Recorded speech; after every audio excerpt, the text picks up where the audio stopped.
Let's go to Joe Siracusa from RMIT in Melbourne.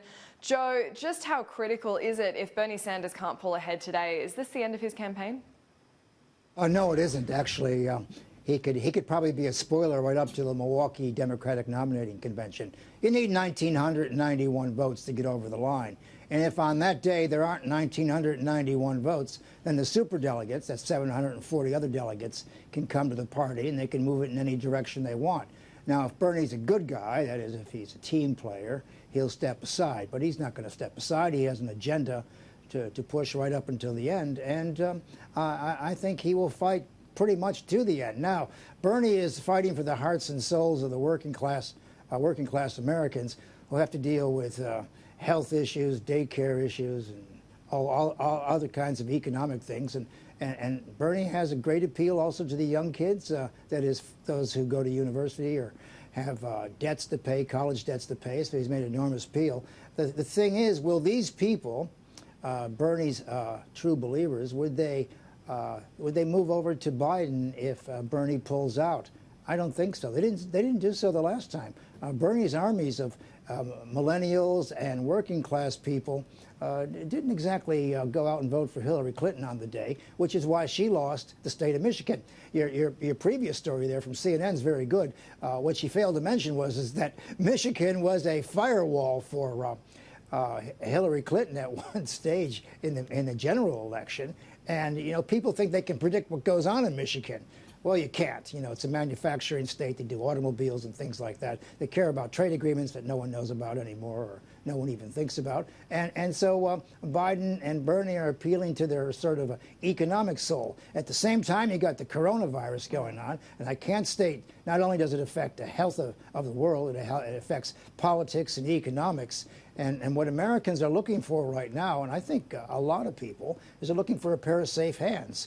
I mean, does Joe Biden look safer than Sanders? Does Joe Biden look safer than Donald Trump? Donald Trump is adrift in this, and what the world is looking for is American coordinated global leadership. There isn't anything coming from America, which is why every country is going every which way, and they're moving in very strange directions. So we have America's missing, and that's because Trump has been beating up the allies for 3 years. No one wants to pay attention to him. And, of course, you got Joe, the Russians now.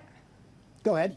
Sorry, can I just ask, staying with the primaries topic, how likely do you think it is we will see a brokered convention where we do actually have the two delegates fighting it out on the floor as opposed to one coming in already victorious?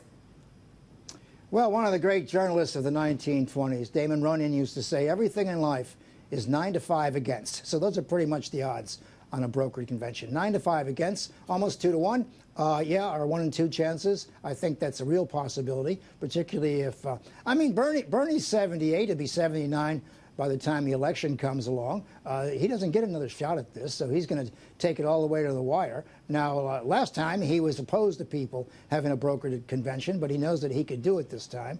And, you know, he's up against the Democratic establishment. He thinks the media is ganging up on him. He calls it the corporate media.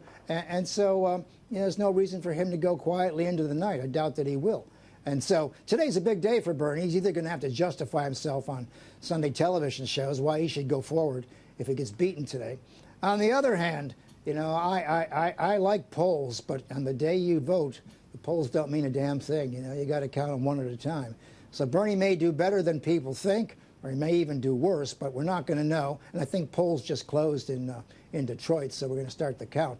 But look, of the 6 states that are going up, Detroit is the one that counts. That is the swing state in the general election. If Bernie even has a breath of a chance, he's got to do well there with the working class and the older people and the suburban women, particularly those with an education. If he doesn't do well with these groups, even though he does lose, he's going to probably have to think of some kind of exit strategy down the line. But I don't think he's going to go quietly. And why should he? You know, he's been working very hard for the last 6 years. He's a brand name. Bernie's been around now pounding this message. And I'll tell you what, America needs some leadership right now. And a lot of people turn to Bernie Sanders for common sense solutions to the burning issues of the day, the economy, the health, and all the rest of it. Joe Siracusa, thank you for your time.